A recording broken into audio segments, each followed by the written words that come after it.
Remember to subscribe and turn on that notification bell. Enjoy! Full disclosure, so I recorded this video. I read this whole chapter, loved it, had commentary, the editing was popping, and deleted it. I mean, gone, out the trash, off the cloud. The video was gone. So I was in my feelings. And now enjoy Robotic Rhonda reading you this chapter because, baby, I was not going to read that again for no hour and a half. It's a good chapter. It's worth listening to. Let me know what you think of it. Remember to check the description box. If you like this book, you will enjoy Picking Up the Pieces to 100 Broken Promises. The link is below. Tell me what you think about it. 7. Between the money that I took out of my mother's pocketbook, plus my own cash, I had a total of $1,480, a diamond necklace, a diamond bracelet, diamond earrings, and the clothes on my back. If there hadn't been a flashing pink sign that read diner when I walked out of Goldstein's office, I wouldn't have remembered to eat. Cated. When would my mums get out? What fee would the lawyer charge? I couldn't come up with a good plan because I couldn't relax. I was cool on the outside, but inside I was in a state of panic. Normally I'd be plotting on a party. Now I was plotting on survival, something Santiago always took care of for me. If nothing else was clear, the fact that I had to take care of myself was. The girls were little and cute. Somebody would give them shit for the time being. I, on the other hand, would have to get mines myself. I wasn't sure if I could go back to Brooklyn yet either. I tried not to get paranoid and start thinking there was a hit on me or something crazy. Out of respect for Santiago and my moms, I decided to wait. Besides, Brooklyn represented too many unanswered questions for now. And Laurie would be vexed because we never called her back about Uncle Steve. 9 minutes left in chapter. By now she would have found out Santiago got knocked too. Everybody would be expecting our fame Millie to roll out the dough, bankroll everybody's situation like normal. We were no longer in the position to get down like that.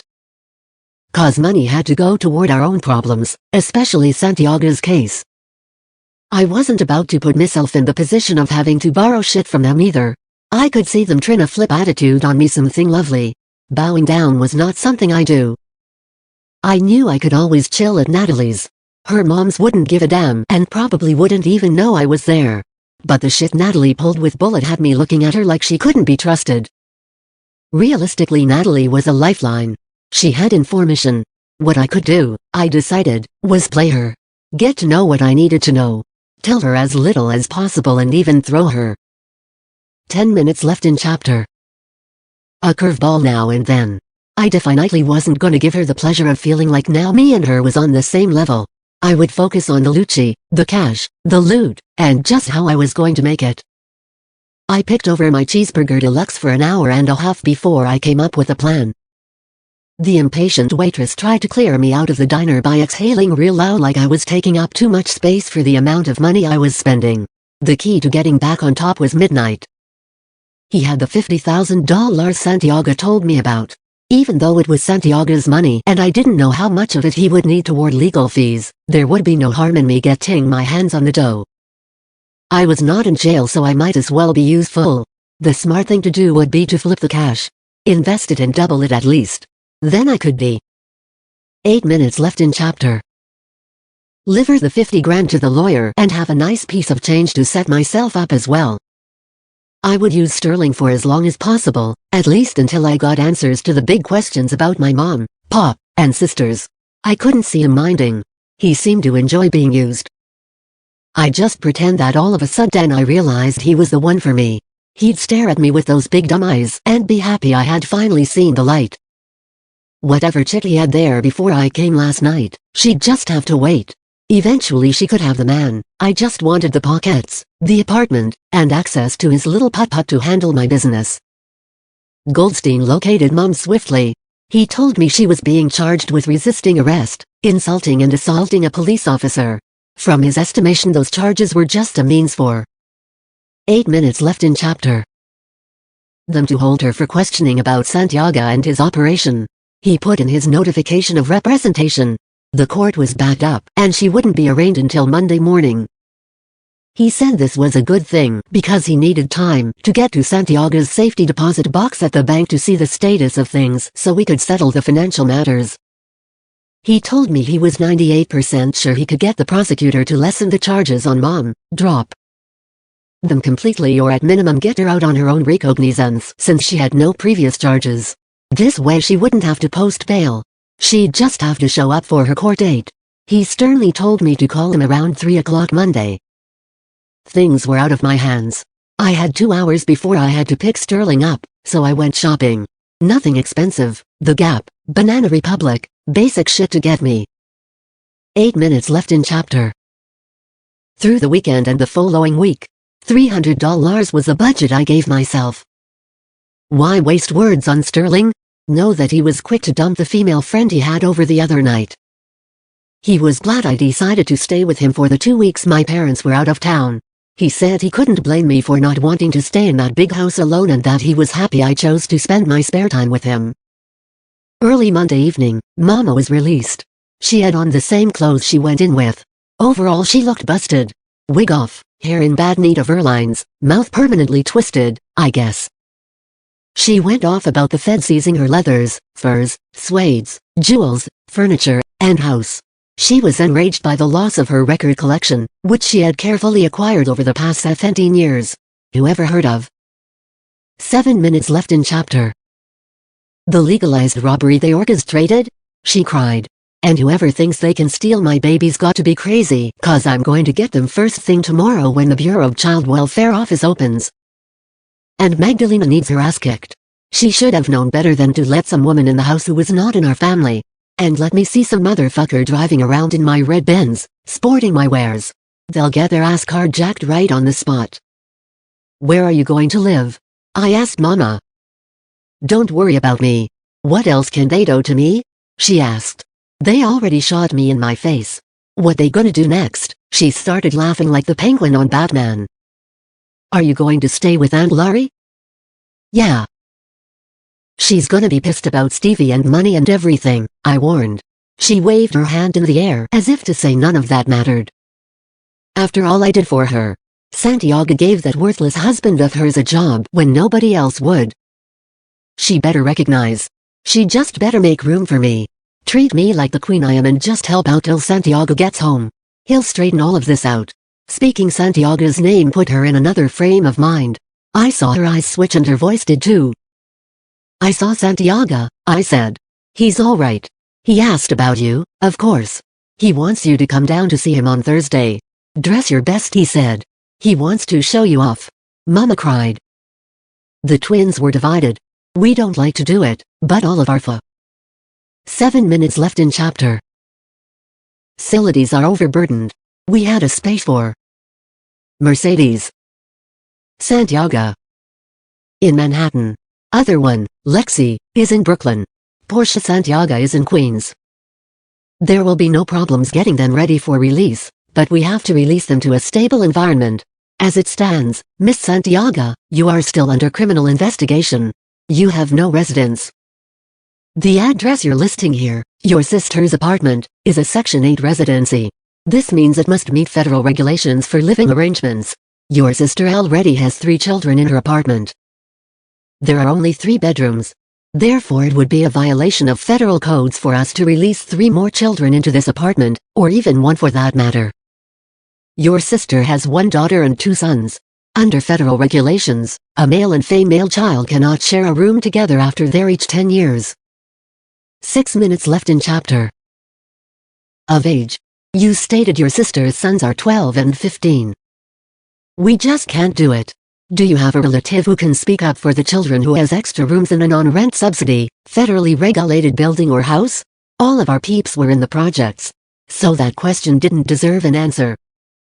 Look miss, I just want my children, my mama said. Now I'm good for raising hell. But I'm tryna be nice, work with you here. I've been through a lot, I'm innocent. I'm not perfect, but I just need to have my babies with me. I'm not a drug addict, crackhead, or criminal. I just need to have my girls back today. You're presently unemployed, the lady said, as if we didn't know it. The only option we can offer is the emergency assistance program. We can put you and your children up in a family shelter with a kitchenette so you can cook. 6 minutes left in chapter. Your own meals. We would allocate you food stamps and medical coverage for the children, but there's a waiting list for these type of facilities. There's no way we could release the children to you with no income and no apartment. To be honest with you, Mrs. Santiago, there are also some more problems with this case. The girl's 5 years old, but they're not registered in kindergarten. Why? Did they attend private schooling? No. If you check the birth date on my girls, you'll see that they turned 5 after the deadline for kindergarten registration. Oh, I see. Okay, anyway, Mrs. Santiago, we are willing in the meanwhile to place you in a women's shelter while you try to pull things together. Sometimes it's better to check into a shelter than to move into another problematic environment. The girls tell me, and our records show. 6 minutes left in chapter. That there is another child, one Winter Santiago. Is that you? She asked, eyebrow raised. No, I'm Rosie, a friend of the family, I lied. We'll need to know the whereabouts of the other child. Legally she is still a minor and we are responsible for her. We can place her in a group home with lenient rules and regulations since she is an older child. We can help her to complete her schooling. As long as she has no history of emotional problems, violent behavior, or educational dysfunction, she would not have to live in a restrictive or reformatory facility. When can you arrange to bring her in or provide us with an address so we can have her picked up? My mother glanced at the big armed security police stationed in the corner of the room. She looked at me and said, "This is unbelievable." Thinking of the time she spent in jail, she said in a polite yet. 6 minutes left in chapter. Aggravated voice. Can I have your business card, miss? I'll give you a call and let you know what I want to do. Give us a call soon. We need to locate Winter. Should put you on the family shelter waiting list in the meanwhile. My mother lowered her eyes. Yes. But I believe you'll be seeing me in court very soon. I need to get my girls back right away. In Goldstein's office my mother went off. Goldstein had the confidence of a well-paid elderly gentleman. He let her rattle on and remained courteous. Let's separate the matters, he said calmly. First of all, we're operating with a nut of $50,000. This is what I retrieved from Santiago's safety deposit box. The real money is in his bank accounts. But his bank AC accounts are all frozen. His business. 6 minutes left in chapter. Records have all been seized. None of that money will be accessible until after the case is closed. Depending upon the way things unfold, that may never be attainable. Given these circumstances, that's a small nut. Deduct $7,500 for Miss Santiago's case. $7,500 for what? My mother screamed. For getting all of the charges against you dismissed, Miss Santiago. That wasn't easy. I had to really lean on the prosecutor in Long Island. You could be doing 6 months to a year and a half right now. I'd say your freedom is well worth your money. Wouldn't you agree? But I didn't resist arrest. I didn't assault no officer. How could I have assaulted them when I was already handcuffed? Be that as it may, I took care of everything. My fee is $7,500. The case for your children will require a retainer of $3,000. That's a discount. Family court is a messy matter. It's time-consuming. If the matter drags out, then you'll receive my bill with the additional particulars. As far as Mr. Santiago is concerned, I'll need a retainer of $50,000 just to get involved. This is a big case. He's looking at years on top of years and possibly even life. A lot will depend on whether these cases get separated or not. There are several co-defendants. Some of these cases can drag on and on. It's a little early to discuss, however, if we go into appeals we're looking at another major set of expenses. You need to be prepared for that. It all depends on how far Santiago wants to take it. So what exactly is my father being charged with? I interrupted. The lawyer surrendered one of the folders in Santiago's file. There were 10 sheets of greenpaw purse issued by courts. The answer to my question, I said. What is he charged with? Everything. You name it. Santiago is being accused of it. Conspiracy, murder, weapons, money laundering, tax evasion. It was ridiculous to me. People don't understand Santiago's world. It's business. Nobody kept the drug dealer's business in check but the dealer himself and the team he set up. There has to be punishment for those within the team who test too much and step out of line. There has to be punishment for outsiders who attack the business. Violations have to be responded to. Otherwise the busyness don't flow correctly and people try to take advantage. They shouldn't be able to barge into our business and force their rules on us. Not when Santiago knew his workers better than anybody from the outside. Everybody in. 6 minutes left in chapter. This game understood what he was dealing with. Nobody forced them into this business. They understood the risks. Besides, the drug dealers helped America to be rich. If it wasn't for us, who would buy the flight cars, butter leathers, and the jewelry? We put so much money into circulation. More than them little nickel and dime paying taxpayers. We employed half the men in the ghetto. Nobody else gave them jobs. So why be a player hater? It was $60,500 that had to go to the lawyer up front. Goldstein already had $50,000. Soon as I track Midnight, I'd locate the loot and deliver the $10,500 to Goldstein. I'd have $39,500 to push around and double. Daddy said Midnight would be released. I'd offer him a partnership since he already knew the business. He'd go for it as long as he got his. 5 minutes left in chapter. Cut. Mama and Goldstein were closing out their talk. Mama was asking if she could arrange to see the girls at the places they were being held. Goldstein promised to look into the matter. On the way out I asked Mama, how was last night at Aunt Laurie's? It's as cool as can be expected. She keeps asking if Santiago had any money put away for a rainy day. She wants me to know that it's raining and she needs the cash. What did you tell her? I didn't tell her shit. I just looked at her like this. Mama made a real ugly face and rolled her eyes into her head. I laughed. Mama was becoming a real comedian. After I made this face she knew the deal. Don't ask me for shit. Mama said. I never mentioned to Mama that Santiago told me about Midnight having some money set aside. I don't know why I didn't. I just didn't. After repeatedly beeping Midnight, he finally answered my page. Who's this? A shock wave shot through my body. Winter. What do you want? Santiago. Where do you want me to meet you for dinner? He asked strangely. I'm in Manhattan. I can meet you on 34th and 8th tonight at 8. We can go any place you want from there. When I hung up I began piecing together a cute little story to tell Sterling so he wouldn't have a fit about me going out tonight without him. Then I picked up a new skirt suit to rock for dinner. The cold air stung my face. The wind was whipping the pleats on my wool miniskirt, offering a free peep show to anybody who was looking. I was feeling a little more relaxed in the new suit, though. I knew my money was real tight, but this suit was an investment. If I could walk Midnight into my corner, we could regroup, create a new hustle, and land on our feet like cats. Whatever Midnight decided to do would affect my father and even my own life. But I wasn't about to give him the impression that I was desperate. I wasn't stupid enough to go and try to get my hustle on without the input of a real player. Midnight knew the ins and outs. Plus he knew my father was loyal to him and he could duplicate Santiago's style of running things. In fact, Santiago could somehow counsel him from the inside. Santiago had stayed on top for so long that Midnight, in the few years of working for him, had to have learned the secrets to his business. I knew at first me. 5 minutes left in chapter. And him would have to squash any beef we had in the past, even though I never understood what the problem was anyway.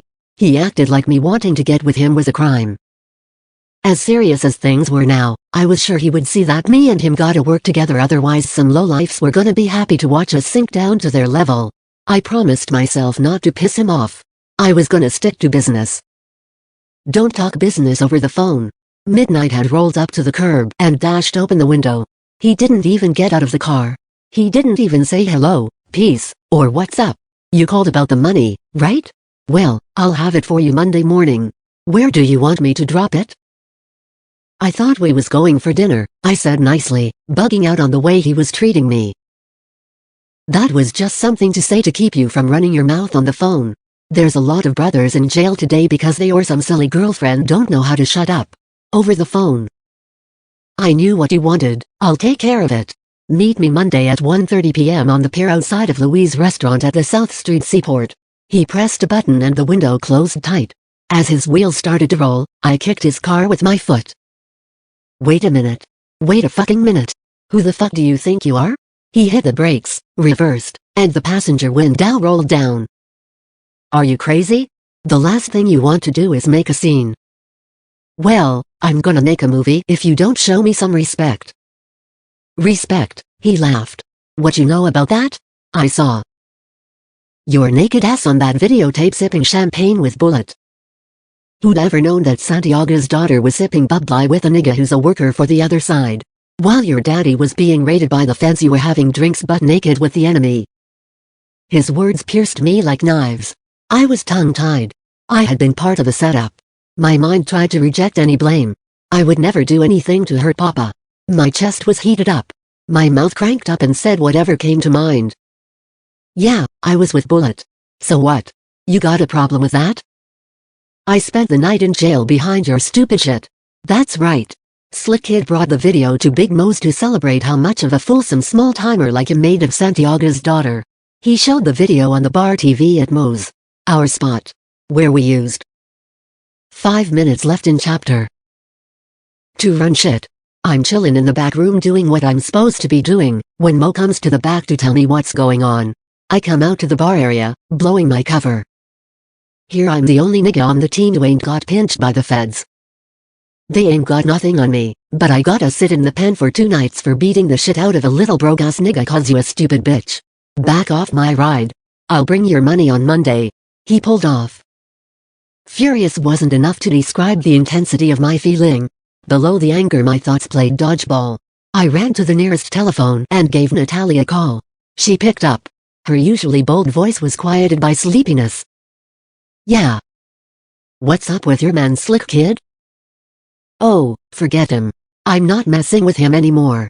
He's ridiculous. So you know that he's running around showing niggas my ass on the videotape. Don't take it personal. My ass is in the tape, too. Why sweat it? We in shape. Niggas can't lie and say they saw some cellulite or stretch marks or nothing like that. Our shit was tight. I should thank the fool. You know how much dick I got sweating me now? His ass was straight up tryna diss me and I flipped it on him. Ha ha, now niggas checking for me. Natalie's calm ran against my fury. So why you didn't tell me Bullet was down with them other niggas around the way? Oh that. Bullet's cool. He's getting a little name for himself. He's pulling in the loot. It's just a money thing with him. He ain't got nothing personal against you or your family. He's cool peeps. 5 minutes left in chapter. Really like you. I mean for real for. Real. Yeah, with a wife and a newborn baby? What? Oh, I didn't you? Remember Patches from around our way? You know how all the boys in his family got that big hairy black stain on the side of their face that they be saying is a birthmark? Well, Saria had that baby and it had a big ass black hairy mole like Patches. Now Saria's swearing up and down that it's still Bullet's baby, it's a miracle or something. Bullet's grandmother talking about there's no way her fine-ass grandson gave birth to an ugly little something like that kid. Now Bullet's looking like a fool. He's caught out there, filled Saria's house up with toys R Us stuff for the kid and all that. He's standing in the waiting room with the cigars and champagne when Patches, Jr., slid right out. I overheard Saria talking to. 4 minutes left in chapter. Her girl Fatima who be kicking it with Monica saying even though Patches is ugly he can eat a mean pussy. That's why Saria kept seeing him on the side. When she got pregnant, she just told Bullet it was his kid. 'Cause Patches is broke as hell. She knew Bullet was a good guy who would support the baby. Now I saw Bullet today. He said as soon as Saria heals, he's gonna go upside her head. He said he knew she was a hoe. He just wanted to be a man about it and represent for the baby that Saria swore up and down was his. Damn. It was good say. Natalie had a way of mixing up and confusing any conversation. Oh, I seen your mother back around our way. She's like a whole another person. I heard she was supposed to get some kind of surgery to fix her face. Yeah, she'll be alright. I hated to think of my mother walking around all crazy-like. Sorry about your father. I knew I needed to hang up. Natalie was just being a nosy ass digging for more shit to talk about. Oh, Natalie, I gotta go. The cops over there about to throw a ticket on my Benz. I slammed down the phone. A winter white outfit was gonna make me feel alright. The color white for me was like a new beginning. I was standing outside of Bloomingdale's at 10 a. a.m. Monday morning when the doors opened up. My meeting with Midnight would happen in a couple of hours. I hoped that time might have cooled Midnight down, making him more reasonable and receptive toward my business deal. My mom's was definitely right. There had to be some love in Midnight's heart for me. He fought Slick Kid for me. What other reason would he have had to beat Slick's ass? He went to jail for me defending Minum.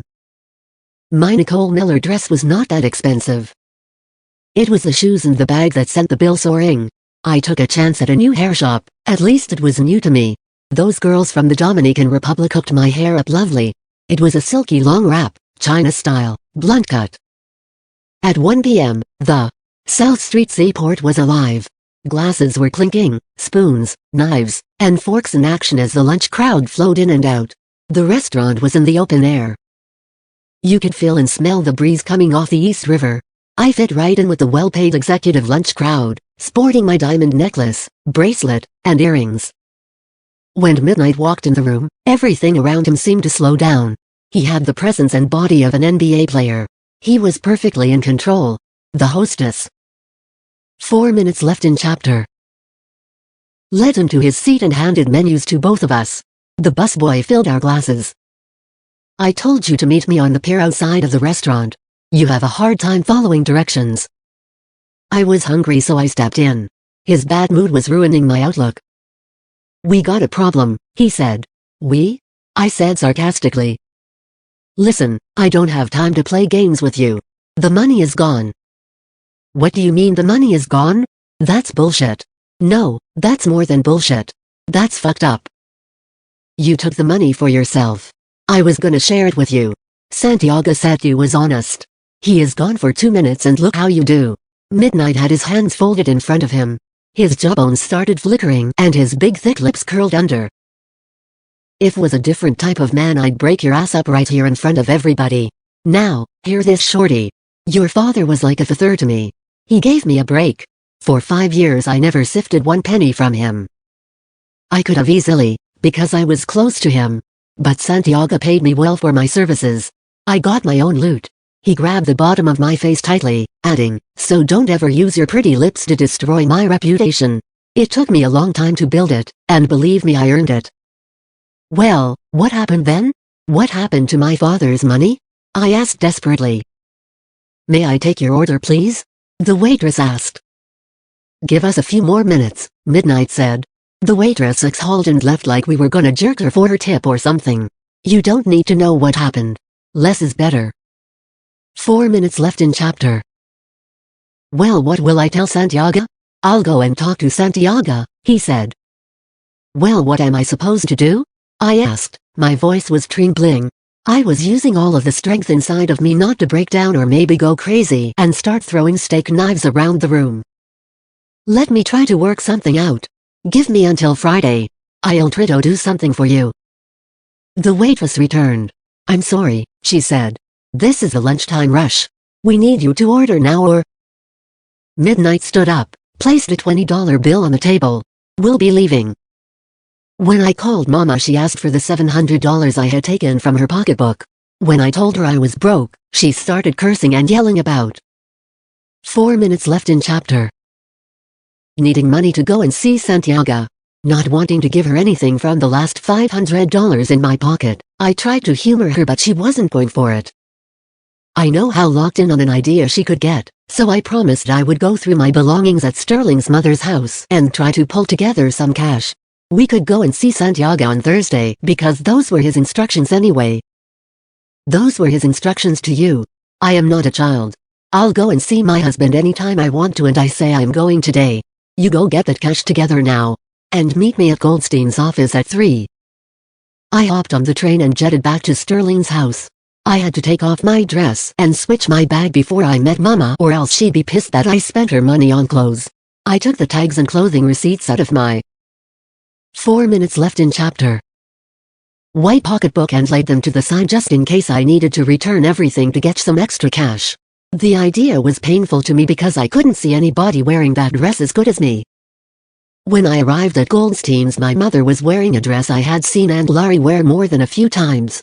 She had a long blonde wig that also belonged to Laurie but didn't match my mom's face at all.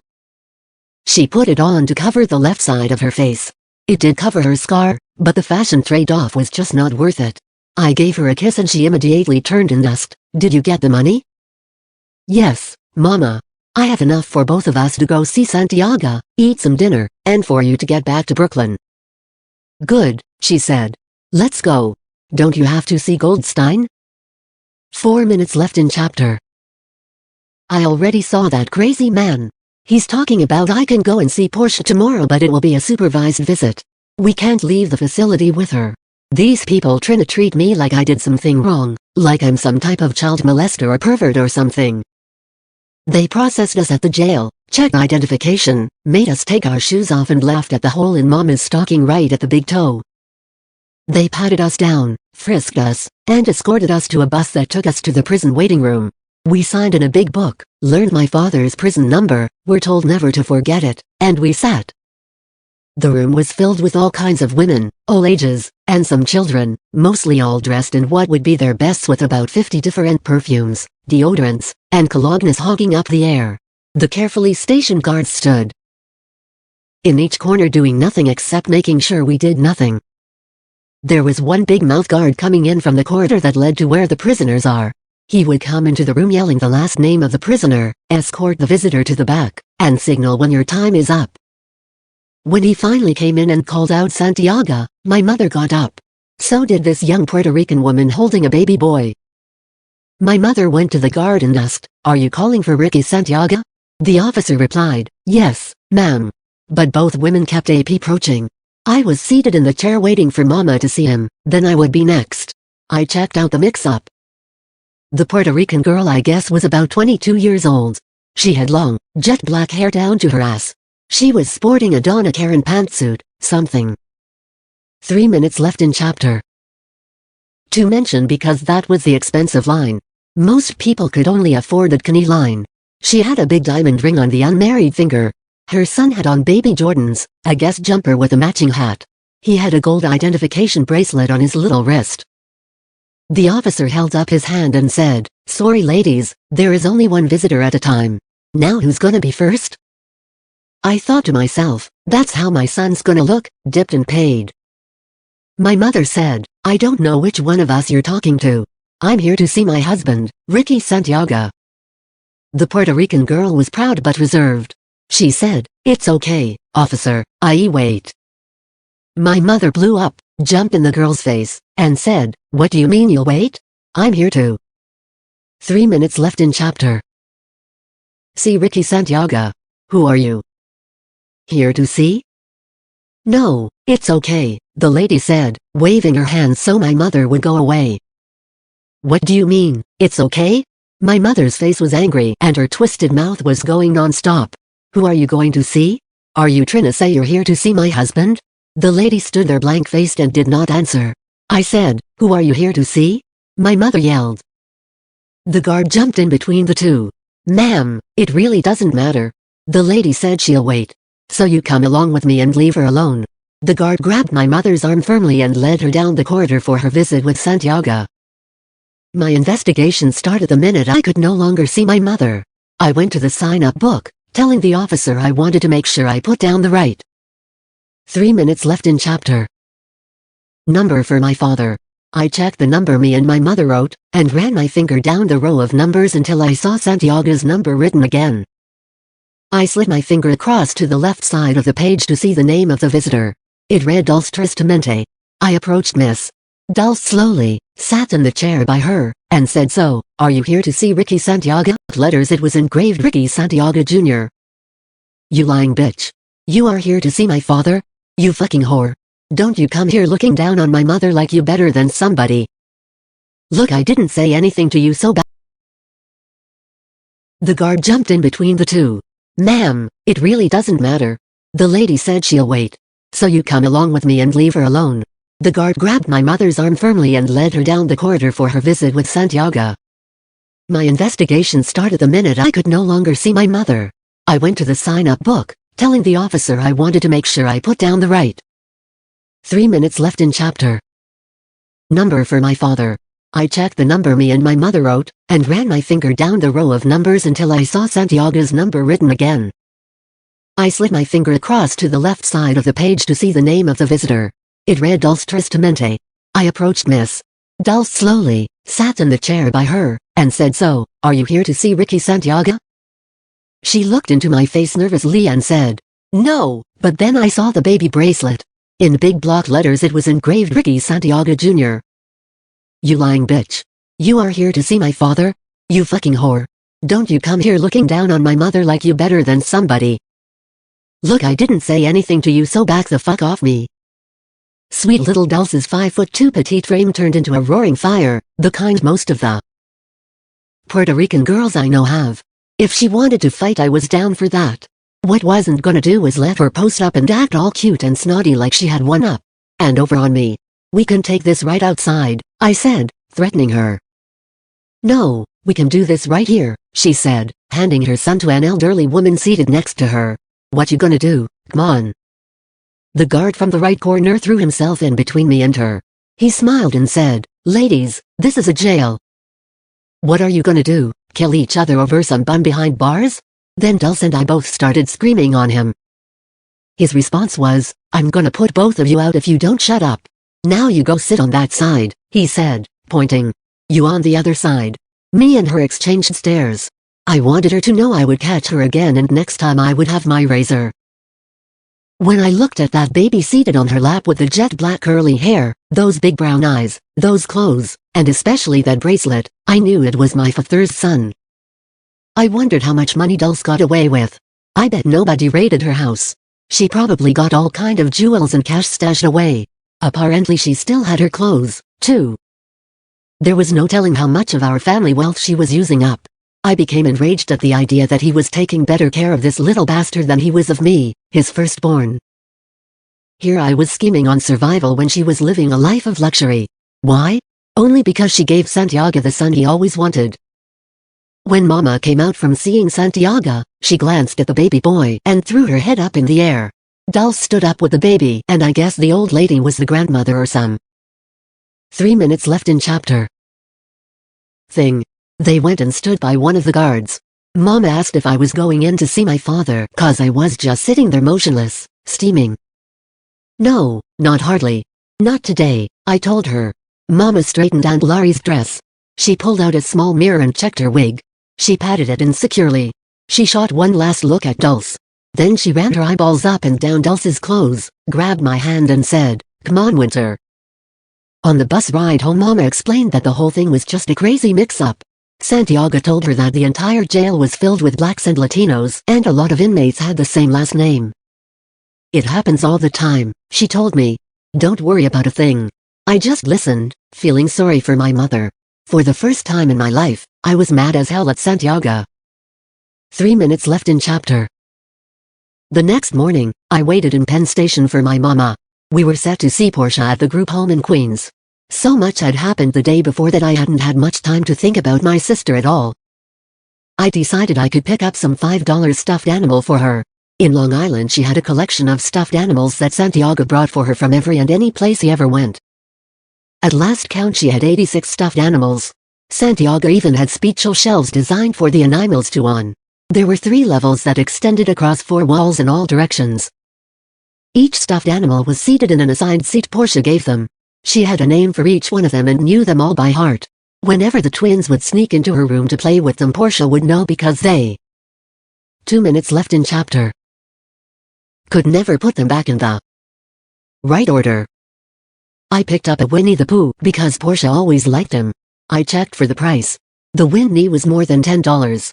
I heard my mother's voice over my shoulder. "Yes. That's perfect for your sister." "Yeah, I think she'll like it," I said without turning around. When I looked up, I dropped the bear. Mama was completely bald, her entire head was shaven clean. She had on a leather miniskirt from Aunt Laurie's tasteless wardrobe. Her top was a white learner's type of cheap collection blouse, imitation silk. On her feet were the unforgivable Payless Buy One Get On Free $10 shoes. "Ma, what? Oh my God. What did you do?" "Don't make a big deal out of nothing," she said, playfully slapping my arm. "I just decided that this is who I am. You like it?" She 2 minutes left in chapter. Stood in the middle of the store with her hands thrown up in the air like she was some type of fashion model. Actually, Winter, these shortcuts are in style right now. Get up on it. Come on before we miss the train. Grab the other Winnie over there. That one's all dirty. She picked it up and placed it back on the closest shelf. On the train ride to Queens, Mama told me how I should move back to Brooklyn. And B, her other sister, said I could stay with her, share a room with Bianca, my cousin. For the first time in my life, the idea of going to Brooklyn struck me as the last thing that I wanted to do. Portia came out with an attitude. She had her arms folded across her chest like a grown woman. She rolled her eyes. What is wrong with your head, Mama? Did they do that to you in jail? Did the police shave your head like that? 2 minutes left in chapter. Baby. This is a high fashion decision straight off the pages of Vogue. Y'all are just late with the styles. Don't worry, y'all will catch up. So why am I locked up in here and Winter is out there with you, Mama? Mama popped her eyeballs out at the supervisor who was there to monitor our visit, as if to say mind your own business. What y'all looking at? Intimidated by the bald-headed, twist-head myth Mama, the supervisor turned her head away slightly. First of all, Mama whispered, leaning over to Portia. This is not Winter. This is Rosie. Portia's eyes widened. What? She asked. Mama placed her 4 fingers over Portia's mouth and winked while she whispered, SSSH. Do you want them to take your sister away, too? Just play along. Call her Rosie. 2 minutes left in chapter. The supervisor cleared her throat. Excuse me, Miss Santiago, please don't do that. My mother stood up, put her hand on her hip. All of you think you can boss me around. This is my baby and I am talking to her right now. How they treating you, baby? The food sucks. There's no cable, no Sega Genesis. They won't give me the clothes I asked for out of the closet in my room at home. They won't give me my stuffed animals. Their beds are too small. My counselor's breath stings. And I'm bored to death. When can I come home with you? My mother clutched Portia's shoulders. Don't worry, baby, Mom is coming to get you. What about Lexi and Mercedes? Will the twins come home with us, too? Oh yeah, Mama said, but I know she was feeding Portia a dream. Everybody will be there and we're gonna have a big party. 2 minutes left in chapter. Mommy and Daddy and Winter, Lexi, Mercedes, and Portia, one big happy family. We'll even have Big Bird, and Ernie and Bert.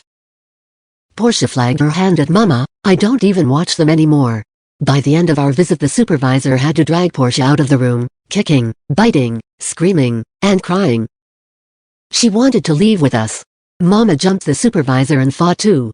I jumped in cause that's the way it goes. We were thrown out when extra security arrived. The supervisor was all torn up. On the train I tried to talk to Mama. I wanted to understand what was going on with her. She just seemed different to me. For the first time in my life I was even a little embarrassed by her. I caught myself on the train trying to look like I was alone, with no connection to the bald-headed weirdo in the next seat.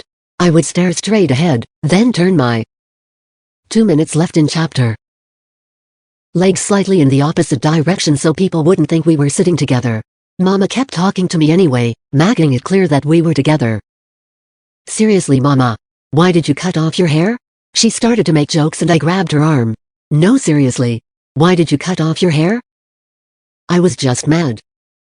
Mad at who? Well, it started with Aunt Lowry. She knew I had been wearing the blonde wig because it worked for me. She come talking about she wants to use the blonde wig because it goes with her tiger dress and she's going out of the money to go to Erline's right now and I'm damn sure not about to ask Erline no favors. I figure your aunt was trying to be cute by taking the wig away from me. Now she knows I'm not the type to go borrowing things in the first place. So I said, I'll fix her. I'll never ask her for no more of their wigs. I'll just cut all my hair off. But now everybody can see your scar and where they operated on you and everything. That's right, she said, smiling. But why? I asked. It was clear that I was gonna have to take my Nicole Miller 2 minutes left in chapter. Dress back to the store. I just couldn't spend my last $450 on a new outfit. I would return this one, get the money back and use it to purchase a new one. The upcoming meeting with Midnight was important to me. Everything had to be as perfect as I could make it. If he was successful in locating some of Daddy's money, I still had to break him down so he would at least talk real with me about what we were gonna do. He might reject my business arrangement at first, but now that Santiago was locked up, he'd have to make money too. Wouldn't he? He couldn't stay speechless and distant toward me forever. I was so jumpy about our meeting the next night that Sterling kept asking, "What's up? What's wrong? What's the matter? It's like you're not even here or something." 2 minutes left in chapter. I smiled sweetly, thinking to myself, "Hey idiot, I haven't been here since I got here. I can't believe how dumb Sterling is. He sickened me. He wore tight briefs, not boxers. He left small clunks of toothpaste in the sink after he brushed and little droplets of piss on the toilet seat. What really did it for me, though, was the skid marks in his drawers that he leaves visible 'cause he is too lazy to put the lid to the laundry pail back on. Worst of all, he reminded me of the bad shape I was in myself being homeless and all. I hated him for it.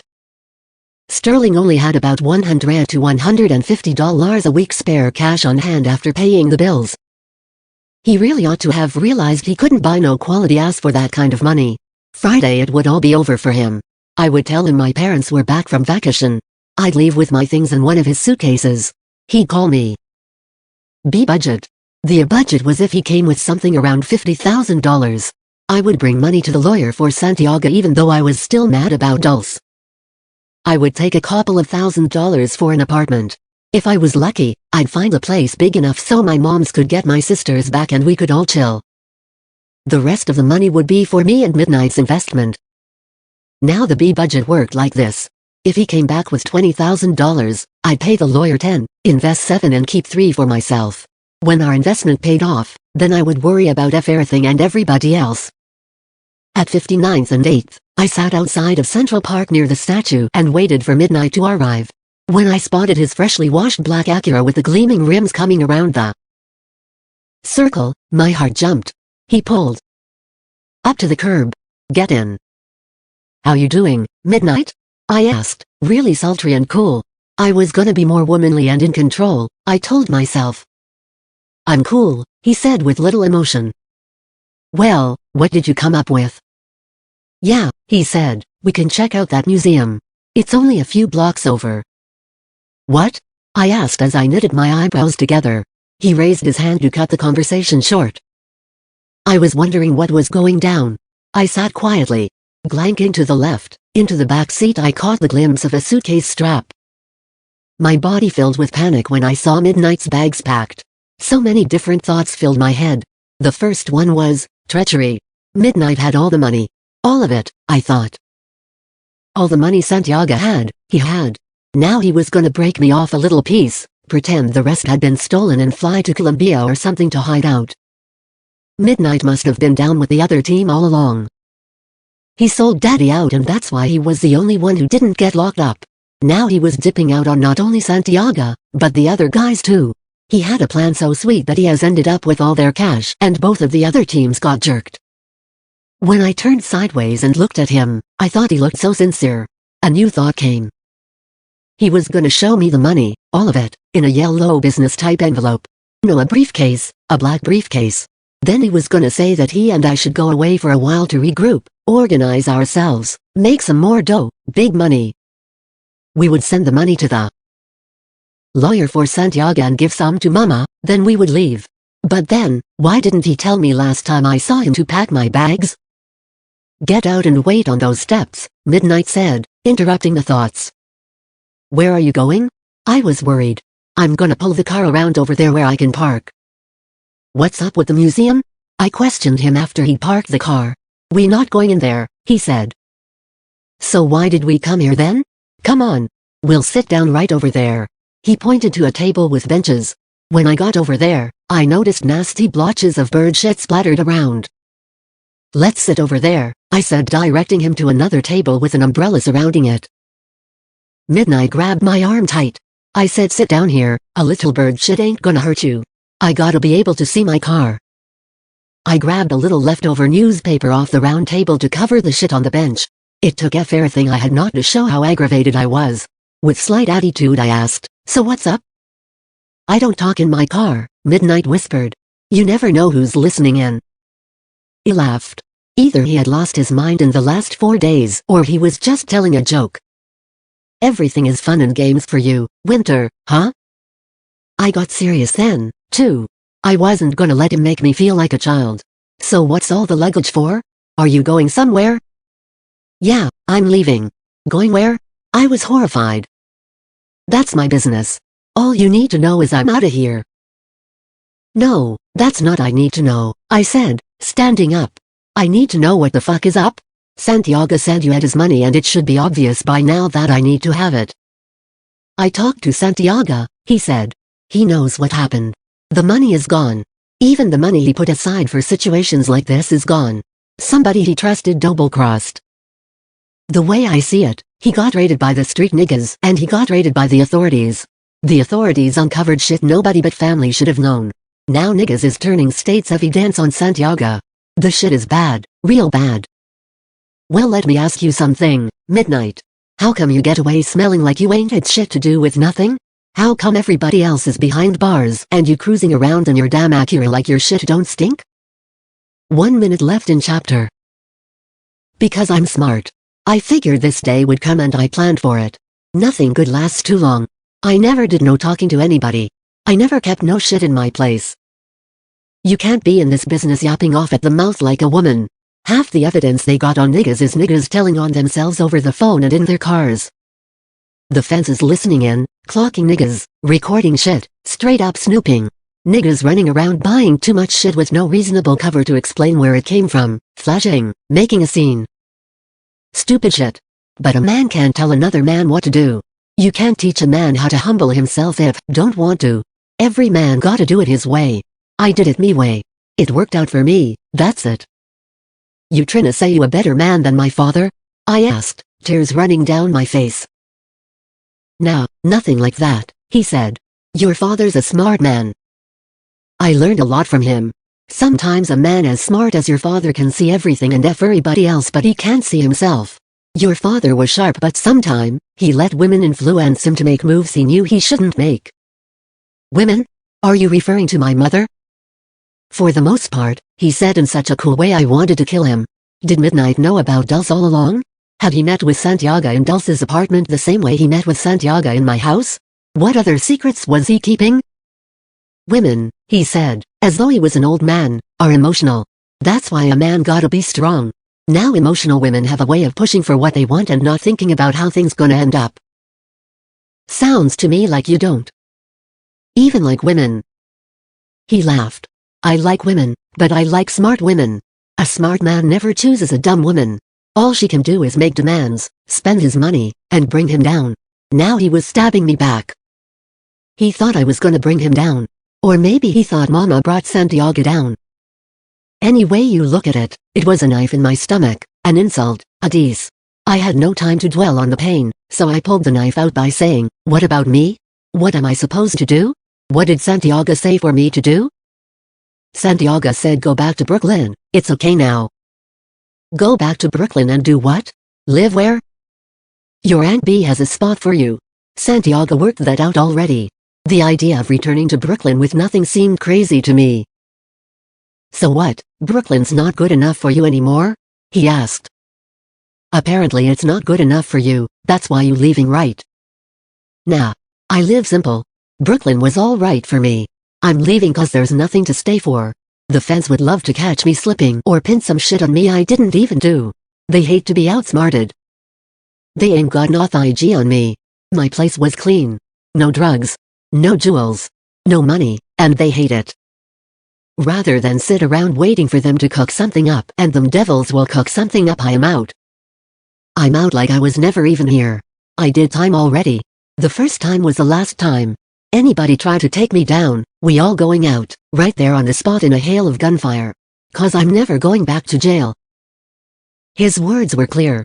He said them with so much strength I couldn't even front like he was lying or something. But I still wanted to know about the money. Somehow it just didn't seem right that there was no money left. Where was he getting money from? How was he gonna make money? Where was he gonna stay? How you gonna make your dough? Where you going? I'm gonna be straight, shorty. Don't worry about me. I got plans. I'm about to come into something. Listen, he said, pulling a white envelope out of his pocket. This is for you. I looked at it. I knew it had money in it. I exhaled.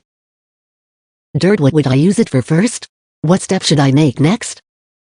Midnight planted a kiss on my face and snatched away the object of my childhood crush with 2 little words, take care. Can I come with you? The words dropped out of my mouth before I could stop them from embarrassing me. No. No? Why not? I'm not saying I have to be your girl. I'm just asking if I could roll with you. You might think I'm dumb, but I'm not. I know a lot of shit. I understand. We can put whatever little money we got together and make something out of it. I am 17 now, you know. I'm not as young as you think. None of that has nothing to do with it, he said.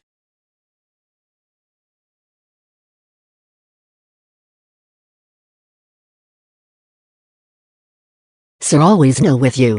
Let me know why you would leave me in Brooklyn knowing what's happening with my family. Everybody's gonna find out and you just bouncing out like it's cool. I already told you. I gotta do what I gotta do. What happened to your family ain't no secret. Everybody already knows. You hiding from Natalie and all those silly bitches, and they already know. He grabbed the leftover newspapers from the table beside us. He balled them in his fist and pushed them into my face. Can't you read? Santiago been in the newspaper every day. Page 2, page 3, page 4. You see? That's what I'm talking about, dumb women. You don't even know what's going on around you. If it ain't on the front page, you don't know it. But you know the name of every designer in Bloomingdale's. Hell no, you can't come with me. Your dumbass ain't bringing me down, not me. Midnight walked away. I stood on the steps crying mad. He drove right past me. I ripped open the envelope and couldn't believe I was flipping those 10s, 20s and 50s. The grand total was $3,000. 3,000 measly dollars. What the hell was I supposed to do with that? In the envelope was a business card turned backwards. Scrawled across the back of the card, in neat handwriting, it read, I know you don't like her, but she can help you get your head together. I flipped it to the front and sistersouljah's name was on it with an address and phone number. I sucked me teeth and put the envelope in my pocketbook.